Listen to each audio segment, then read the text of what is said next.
반갑습니다. 칠칠입니다. 이 녹색 건축이라고 하는데 여러분들이 잘 모르시는 것 같아요. 그래서 집에다가 연두색, 초록색 페인트를 칠하면 그게 녹색 건축이 되냐? 그건 아닙니다.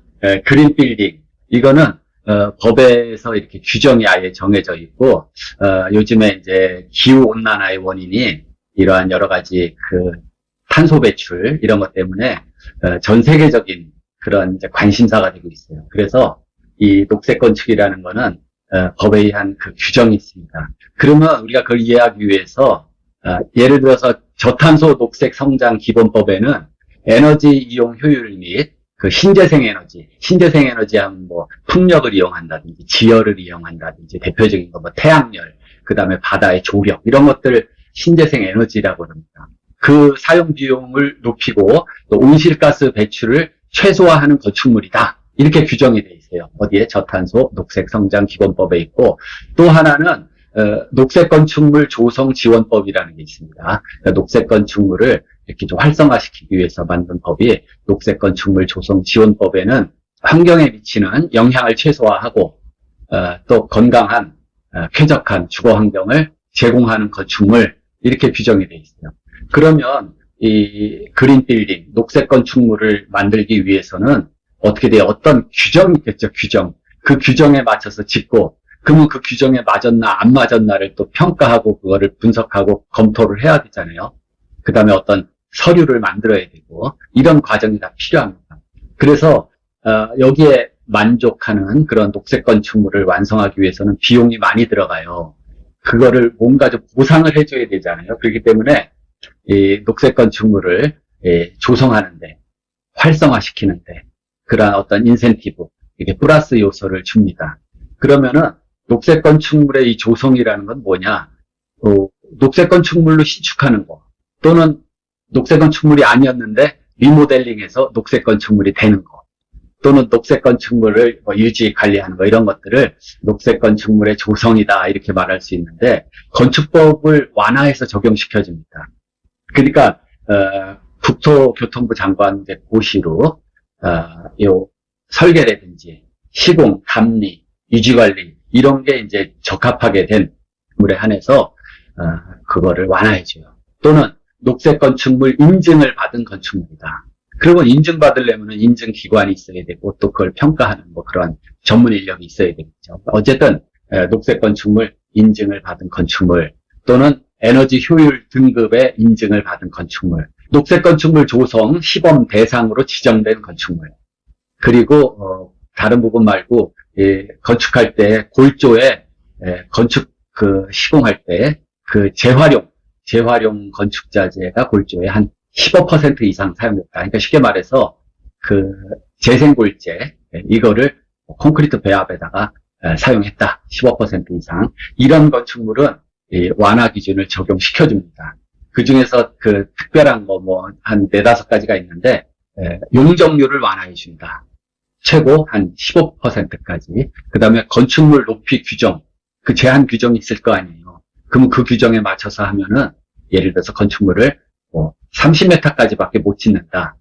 근데 완화해줘가지고 15%를 더 건축물 높이를 높게 그렇게 해줍니다. 어떤 경우에 그 녹색 건축물로 이렇게 인증된 그런 건물에 한해서 그렇게 지었을 때는 이렇게 완화해줘. 그러면 자 30층이면 예를 들어서 뭐 층고를 계산하기 좋게 3m로 잡았을 때 10층까지밖에 못 짓잖아요.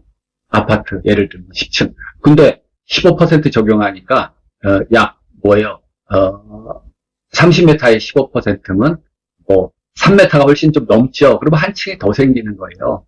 그 굉장한 인센티브인데 또 그만큼 이 그린 빌딩, 녹색 건축물로 인정받기 위해서 건축을 하면 비용이 또 많이 들어가는 겁니다. 그래서 많은 분들이 이 녹색 건축물에 대한 어떤 정의라든지 그 과정, 그 인증받는 절차 이런 것들을 잘 모르기 때문에 간략하게 소개해 드리는 거예요. 이 녹색 건축물에 대한 그거를 다 얘기하자 치면은 너무 이게 광범위해지고 이 얘기할 부분이 많습니다. 그래서 뼈대만 좀 추려서 얘기를 합니다. 자, 그 전에 우리 계획은 어땠냐면 국토교통부고 2024년까지 제로 에너지 빌딩이라는 게 또 있어요. 그럼 제로 에너지 빌딩하고 녹색 건축은 어떻게 다르냐? 그 녹색 건축은 어떠한 환경 보호, 또 에너지 절감, 뭐 이런데 그 초점이 있다 그러면 이 제로 에너지 빌딩이라는 건 말 그대로 아예 우리 건축물이 소비하는 에너지를 0으로 만들겠다. 이게 과거로부터 국토교통부에서 추구해오고 또 전 세계적으로도 이 건축물이 소비하는 이 에너지가 굉장히 많거든요. 그렇기 때문에 그거를 이제 좀 절감하려는 목적입니다. 그래서 2050년 이후부터는 전 에너지 자립 100% 건물에 있어서 그거를 추구하고 그렇게 지금 하고 있어요. 원래 작년까지 30가구 이상 그 민간 공동주택 건설 업체는 그 제로 에너지 하우스 5등급 이상 의무화를 했는데 여러 가지로 그게 좀 여러 가지 힘들어요. 인증받기도 힘들고 뭐 절차도 그렇고 뭐 여러 가지가 복잡합니다. 그래서 그거를 조금 유예시켜놨어요. 보통 공사비에서 뭐 한 40% 정도가 업이 돼요. 그러니까 엄청나죠. 엄청나요. 공사비가 내가 100원이면 완공을 하는데 거기에 40%가 더 들어간다면 굉장히 큰 거죠.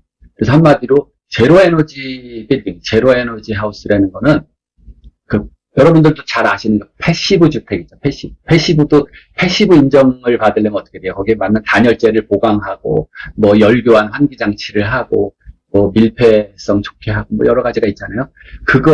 그 패시브 하우스 규격을 마치고 플러스 거기다가 액티브 장치를 액티브하게 그러니까 뭐 태양광을 이용한다든지 풍력을 이용해서 전기를 발전시키든지 그래서 뭐 고효율 그러한 기기라든지 신재생 에너지를 거기 패시브 주택에 또 결합을 시키는 거예요. 그러면 가뜩이나 패시브 주택은 단열 성능이 좋아서 에너지가 적게 들어가는데 거기에 그나마 조금 들어가는 에너지를 신재생 에너지로 보충을 한다. 그러면 결국은 석탄, 석유 그런 탄소 에너지가 안 들어간다. 이러한 뜻의 건축이 제로 에너지 빌딩입니다. 우리나라가 이런 국토교통부에서 시행하는 이런 것들이 착착 다 계획대로 돼서 정말 녹색 건축물도 많아지고 제로 에너지 빌딩도 많아지고 이러면 굉장히 우리나라 국가적으로도 에너지가 굉장히 많이 절감되고 또 세계적으로도 지구온난화 이런 주범이 되는 그러한 에너지, 탄산가스, 이산화탄소 이런 것들이 배출량이 적어지는 결과가 되고 또 건물주도 좋죠. 자기 연간 에너지도 적어지고 또 이 건축물을 팔 때 예를 들어서 에너지 소비 증명이라는 게 있어요. 그러면 에너지 소비 증명, 건축물의 에너지 평가서를 공개하는 그런 제도가 있습니다. 그러면 이 건축물을 내 건물을 팔 때 그 중개하는 중개사가 건축물 에너지 소비 증명 거를 보이면서 이 건물은 이렇게 에너지가 굉장히 적게 소비하는 그런 건물이다. 그래서 그런 거를 안내해서 건축물의 값어치를 높일 수도 있는 겁니다. 누구라도 그렇잖아요. 아니 건물을 사는데 너무 정말 말하자면 기름을 많이 먹어요. 여러분들 단독주택에 사시는 분들 어떤 공동주택도 마찬가지지만 이렇게 에너지 소비가 적게 설계된 단열 성능이라든지 여러 가지가 감안된 꼭 에너지 소비에 영향을 주는 게 단열만은 아니죠. 물론 단열이 굉장히 비중이 크고 그 외에 창이라든지 또는 틈새 바람이라든지 여러 가지 요소들 또 건물에 남향이냐 북향이냐 이런 거에 따라서 그 에너지 효율에 굉장히 영향을 미칩니다. 그 다음에 우리 집의 보일러의 그런 성능, 효율이라고 그러죠.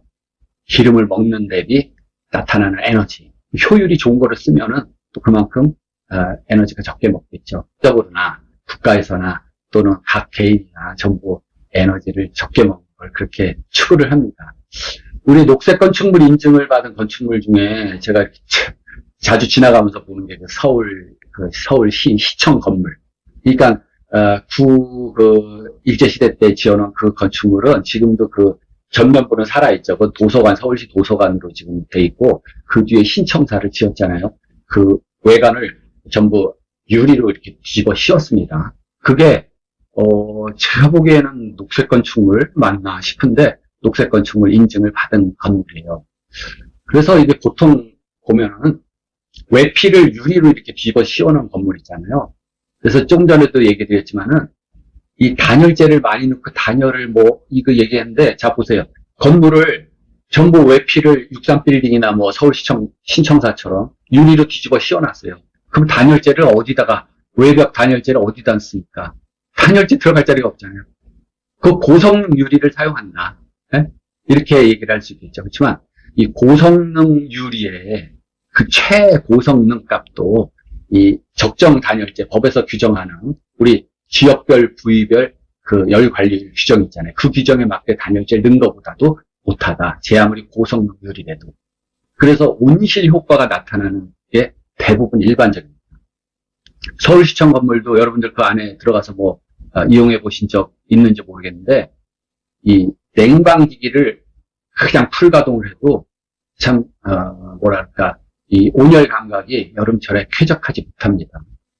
그 몇 년 전인가 우리가 전력 소비가 너무 많이 되는 바람에 제한 전력을 한 적이 있어요. 그래서 공공기관 같은 경우에는 뭐 냉방기기라든지 이런 것들을 전부 이렇게 제한하거나 끄도록 그렇게 한 적이 있어요. 그때 어마어마하게 더워가지고 서울시청 근무자들이, 이용객들이 정말 땀을 삐질삐질 흘리면서 힘들었던 적이 있다. 이겁니다. 그래서 이 녹색 건축물 인증을 받고 이게 뭐 친환경적이고 환경에 미치는 영향이 최소화되고 신재생 에너지를 사용했다. 서울시청 그 신청사는 그 지열 에너지를 꽤 많은 비중으로 사용하고 있어요. 물론 이제 지붕 쪽에 태양광도 이용하고 태양열도 이용하지만은 그 지열 에너지를 사용하고 태양광도 사용하고 이렇게 신재생 에너지 사용 비율이 높고 또 여러 가지 평가 그 항목에서 그게 녹색 건축물로 인정을 받았겠죠. 근데 웰피가 이렇게 정말 유리된 거 멋있긴 해요. 예? 굉장히 이렇게 모던하고 현대적인 감각이 멋있긴 한데 굉장히 그 일사열 취득량이 많습니다. 우리가 에너지 절약 계획서 그 항목 중에는 그 일사열 취득량 있죠. 그것도 굉장한 이러한, 물론 겨울에 난방하는 에너지를 줄일 수 있는 요소는 되죠. 그렇지만 여름에 냉방하는 에너지, 냉방 부하라 그러죠. 냉방을 해야 되는 그 에너지가 너무 커져가지고, 왜? 햇빛 일사량이 많기 때문에. 그 다음에 일사량으로 인해서 우리가 지금 뭐 이 온도계가 있다. 그러면 이 방의 기온만 재서 이 기온이 쾌적한 온도다. 예를 들어서 뭐 25도다. 그래서 덥지가 않다. 살랑살랑 뭐 선풍기가 돌아가서 뭐 바람도 좀 있고 그렇더라도 유리창 쪽에 그 유리창 온도가 있잖아요. 유리창 자체 유리의 온도. 그게 높으면은 남쪽 뭐 햇빛을 받아서 그게 높으면 거기서 복사열이 또 오죠. 복사열은 빛과 같이 오기 때문에 이 기온 자체가 쾌적한 온도, 뭐 24도, 25도라도 그 복사열이 이렇게 작용을 하면 어떻게 돼요? 우리가 열감을 느끼죠. 예를 들어, 뭐 이렇게, 온도가 높은 대рем이라든지 뭐 프라이팬 같은 걸 가까이 대면 이렇게 딱 느껴지잖아요. 뜨거운 게. 그렇듯이, 그런 게 열쾌적 요소를 낮출 수 있는 그러한 시대입니다. 그러면, 녹색 건축 그 인증을 받는 건 어떻게 되냐? 인증 대상은 모든 건축물이야, 모든 건축물. 그러면 모든 건축물이 다 받아야 되냐? 그건 아니죠. 의무 대상은 따로 있고, 내가 받고 싶으면 받고, 그냥, 건축비가 너무 많이 들어가.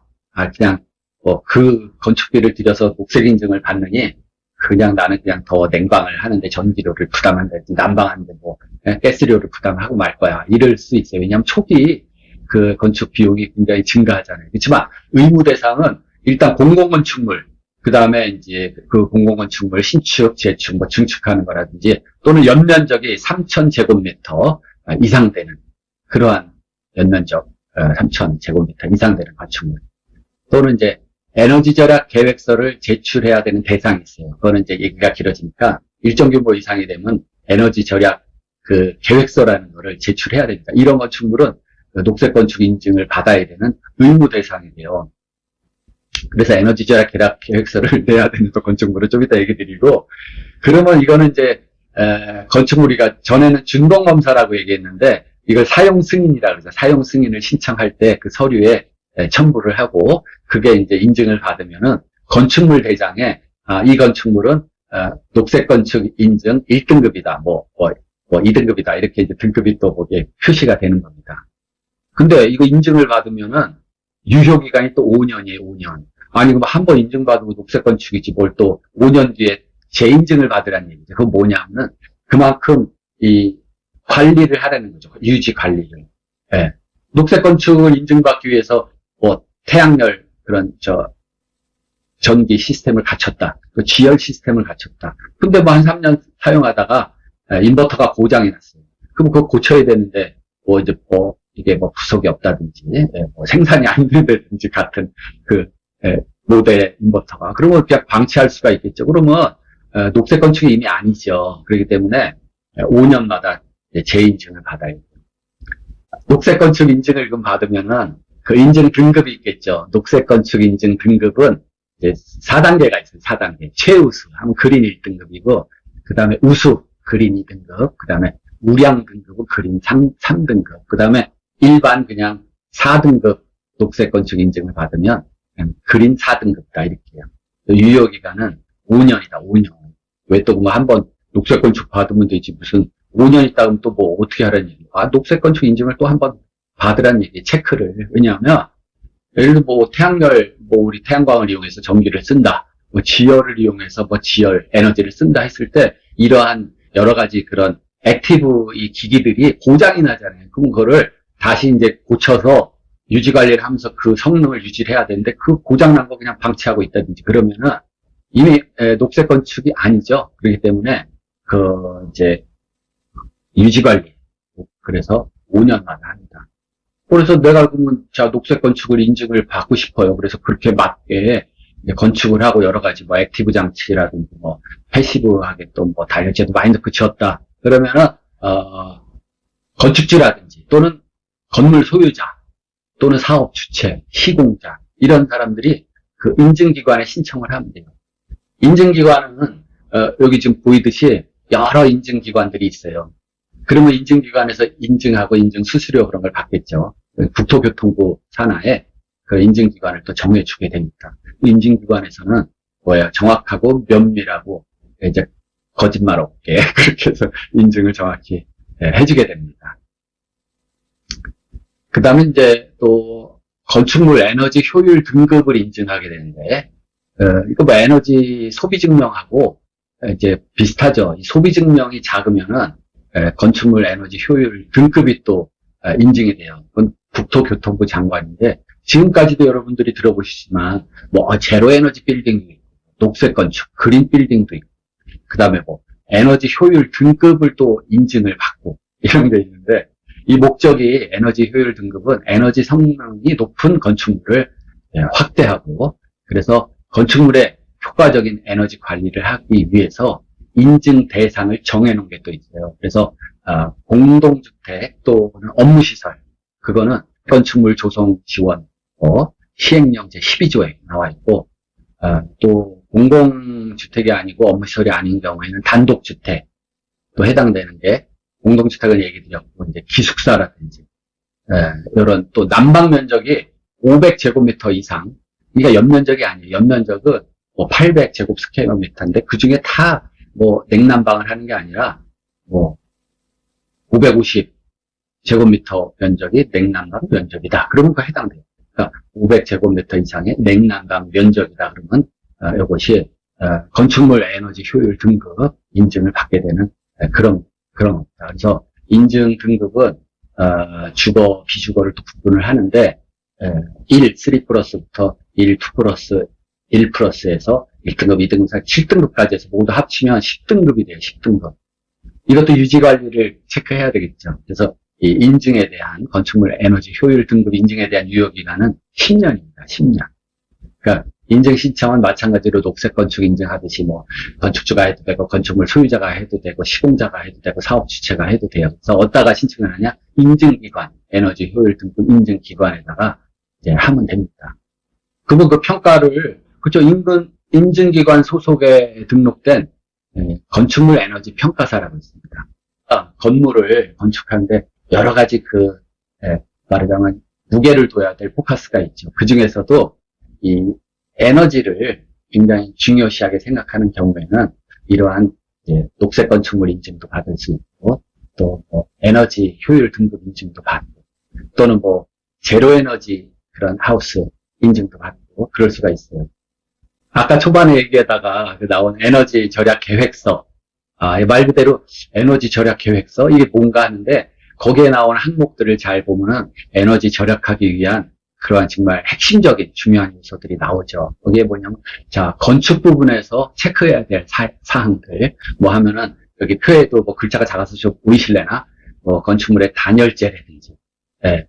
그 다음에, 특히, 바닥 난방에서 바닥에 예를 들어서 뭐, 온수 난방, 바닥 국산 난방을 하는 데 있어서 바닥 그 단열재의 위치라든지, 예. 그 다음에 뭐, 이러한 극강풍 또는 출입구, 그런 데서의 열 손실을 위한 뭐 방풍 구조의 기준이라든지, 또는 이런 햇빛에 의한 차양의 설치라든지, 뭐 이러한 것들이 아주 핵심적인 것들이 건축 부분에 또 나와 있습니다. 그 다음에 기계 설비 부분에는, 자, 이 에너지 그 기구들이 들어가잖아요. 액티브한 요소들.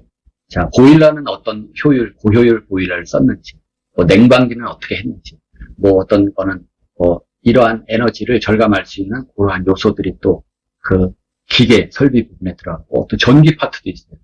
그래서 전기 그 효율 등급 인증을 받았는지, 뭐는 어떻게 했는지, 전기 부분에서 또 대기 전력 감소에 뭐 콘센트를 썼는지, 거기서 다 항목이 있습니다. 그런 데서 점수들이 다 나와요. 이렇게 에너지 효율이 높은 거 뭐 이런 것들 단열재를 쓰고 뭐 하고 점수들이 이렇게 다 나온다. 계산하는 방식이 있고, 그걸 수작업으로 하는 게 아니라 이제 컴퓨터 프로그래밍된 그러한 또 앱이 있어요. 거기다 값을 다 집어넣으면은 값이 나옵니다. 그래서 이 건축물 에너지 절약 계획서의 제출 대상은 꼭 뭐 의무사항이죠. 연면적이 500제곱미터 이상의 건축물은, 요거 이제 건축물, 이제 말하자면 인허가 신청할 때 요거를, 에너지 절약 계획서를 제출해야 돼요. 이 서울시청 건물도 이제 그 내부에 들어가 보면 신청사 안에 이 그린월이라고 이 수직 벽인데 거기에 무슨 나무 같은 걸 심어놨어요. 그것도 똑같이 제가 본 거는 거기가 화장품 샵인가, 뭐 그런 것 같아요. 그 네이처 리퍼블릭이라고 명동에 매장이 곳곳에 있는데, 지금은 유지 관리가 어떻게 됐는지 제가 그 눈여겨서 보질 않았는데, 아마 그 자리가 네이처 리퍼블릭 있는 그 매장 자리가 아마 우리나라에서 명동에서 제일 땅값이 비싼 자리라고 하더라고요. 그 외벽에 전부 다 이렇게 포트, 그리고 이제 조그만 그 화분이죠, 이런 거를 전부 이렇게 다 섹션을 만들고 거기다 꽂아가지고 거기에 넝쿨 식물 같은 걸 심어서 저희 사진에 보듯이 이렇게 돼 있습니다. 자동으로 이제 물을 주게 돼 있죠. 뭐 스마트팜 형식으로. 근데 이게 참 유지 관리하기가 굉장히 좀 힘들다. 그래서 이 벽에다가 무슨 녹색 식물을 심었다고 해서, 또 뭐 건물 벽에다가 뭐 녹색 페인트를 칠했다고 해서 녹색 건축물이 되는 게 아니에요. 근데 왜 제목에는 뭐 노란 봉투와 뭐 녹색 건축 이렇게 해놨냐? 노란 봉투하고 녹색 건축하고는 아무런 상관이 없습니다. 상관이 없어요. 요새 뭐 이슈가 되는 이 노란 봉투법이라는 게 있는데, 어쨌든 이 노란 봉투의 노란색과 이 녹색 건축물의 녹색이 그냥 상징적인 거지 그 내용은 다르다. 이런 겁니다. 그래서 여러분들이 에너지 절감에 관한 관심이 많으시면은 댓글로 좀 남겨주세요. 제가 대답을 해드리겠습니다. 질문이 있어요. 그러면 어떤 구독자분이 그러면 772님은 본인이 직접 이러한 녹색 건축물 또는 뭐 에너지 절약 건축물, 제로 에너지 건축물을 짓는다 그러면 어떻게 짓고 싶냐, 이런 질문이 있더라고요. 그래서 저는 제가 지금 지금 저는 아파트에 살고 있지만 뭐 양평이라든지 가까운데 짓는다. 우리나라는 경사지가 많잖아요. 경사지를 이용해도 되고, 어쨌든 그냥 땅 속에다 집을 묻어서 짓겠다. 그러니까 지하실이 되는 거죠. 어떻게 보면은. 지하주택.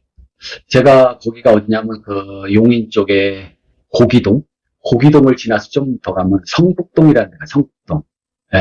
거기에 전원주택 단지인데, 거기도 경사지기 때문에 이렇게 다들 이렇게 뭐 경사에서 아래쪽이죠. 거기에 옹벽을 이렇게 탁 하고 거기다 이제 집을 하나씩 딱, 그 동네가 대체로 그런 지형입니다.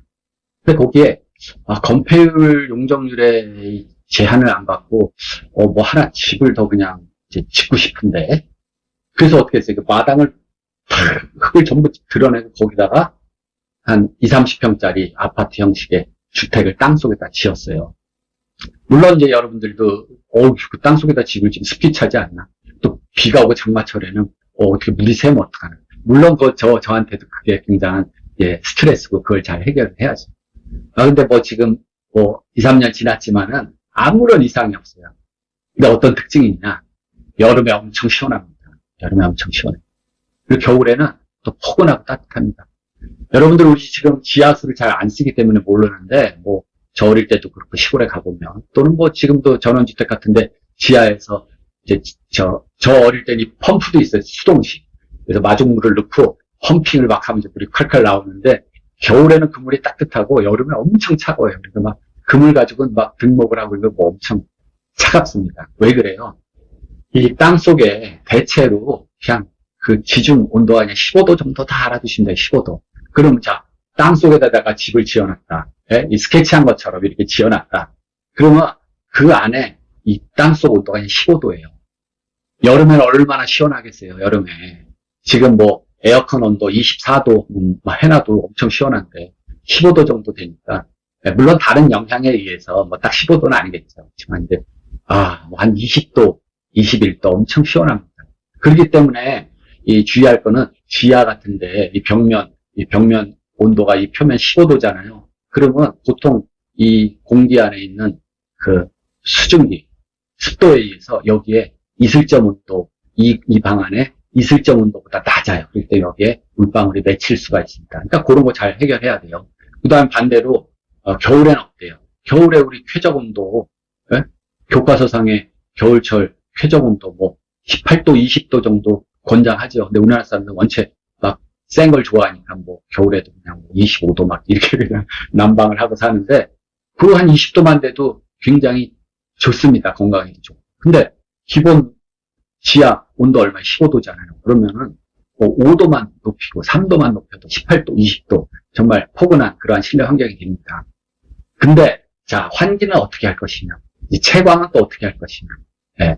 그 제 지난 영상 중에 그 지하에 그 공사한 그게 나오는데 제가 찾아서 여기 한번 그 찾기 쉽게 영상을 띄워놔 보니까 참고하세요.